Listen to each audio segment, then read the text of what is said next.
jangankan punya website, desa mereka tuh bahkan di GPS aja nggak ketemu gitu. Jadi itu salah satu masalah yang kemudian saya dengan Selfie tergerak untuk mulai buat program ini gitu.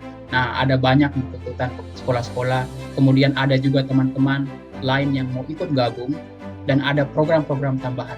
Salah satu program tambahan itu kami mau buat pelatihan jadi pemberdayaan untuk IT operator dalam hal pengelolaan website.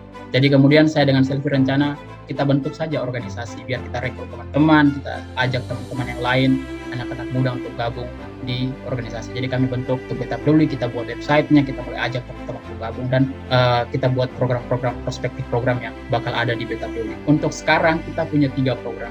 Yang pertama itu program pembuatan website, dan ada juga pelatihan pengelolaan website. Nanti objektifnya adalah kita mau lakukan pemberdayaan untuk para operator sekolah dan juga kepala sekolah. Mau lihat hasil website yang sudah jadi untuk SDK Hadakewa, itu Bapak Ibu bisa ketikkan saja nanti di Google SDK Hadakewa.sch.id.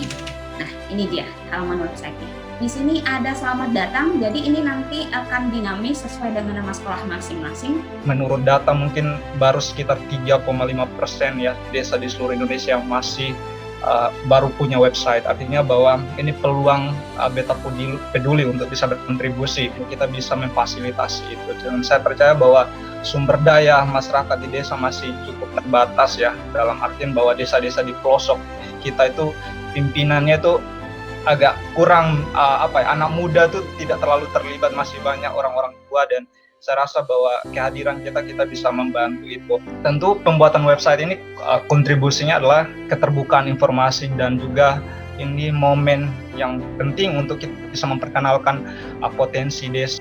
Akhirnya kita bisa, ternyata di desa ini fasilitas pendidikan taman kanak-kanaknya ternyata belum ada. Saya percaya dan saya berharap sekali bahwa Beta Peduli ini akan berkembang menjadi organisasi yang tentu bisa menyentuh masyarakat yang lebih. Kita bisa mulai dari website. Di desa misalnya, permasalahan di desa bisa ada potensi yang selama ini tidak diketahui. Melalui website ini kita bisa pelajari, kita bisa dapat data, encourage orang-orang desa, orang-orang pemerintahan untuk mulai kumpul-kumpul datanya, mulai publish mereka punya potensi. Nah, siapa tahu kemudian ke depannya itu dari website kita bisa mempengaruhi pengambilan kebijakan. Harapan saya, dan saya harap itu menjadi harapan kita semua. Kedepannya Beta Peduli itu menjadi rumah bagi aspirasi-aspirasi anak-anak muda. Jadi ini kepake juga di beberapa perusahaan. Gunanya nanti di sini semua tim itu tahu progres masing-masing dari setiap divisi itu sejauh mana.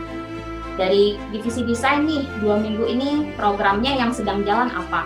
Dan tim yang lain juga bisa tahu sejauh ini dari tim ini progresnya seperti apa. Pengkajian multi perspektif lahan kepulauan. Jadi program ini nanti disponsori oleh Beta Peduli. Nah, informasi soal Beta Peduli itu teman-teman bisa dapat di betapeduli.com. Saya yakin kita semua sudah tahu bahwa kita punya provinsi itu diberkahi dengan potensi pariwisata, begitu juga dengan dia punya kekayaan sebaran flora fauna, budaya, bahasa, juga dengan bentang topografi, ekosistem sangat eksotis. Kita bisa lihat ekosistem Gunung Mutis di Pulau Timur, kita bisa lihat eksotisnya ekosistem savana di Flores di Sumba. Terus NTT itu mengambil porsi besar untuk lahan kering kepulauan, dan kalau kita perhatikan dalam peta global, wilayah ini merupakan satu-satunya lahan kering kepulauan di dunia. Lahan kering kepulauan itu sudah menjadi identitas tersendiri untuk NTT. Karakteristik itu kemudian membawa keunikan potensi, tantangan yang butuh penanganan, dan pengambilan kebijakan yang spesifik. Ketika kita berbicara soal lahan kering kepulauan, topik kita tidak terbatas hanya pada lingkungan, pada iklim, pada pertanian, tapi pada akhirnya itu akan menyentuh seluruh aspek kehidupan,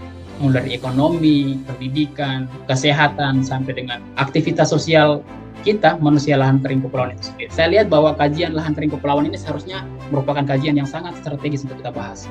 Pada kenyataannya, kajian dan dokumentasi tentang lahan kering kepulauan itu masih sangat terbatas. Kalaupun ada, kajian-kajian itu masih bersifat ilmiah yang belum tentu bisa dicerna oleh masyarakat umum. Makanya kemudian kami usungkan program pengkajian lahan kering kepulauan ini. Produk kajiannya nanti ini akan menjadi kajian komprehensif pertama di NTT dan Indonesia untuk lahan kering.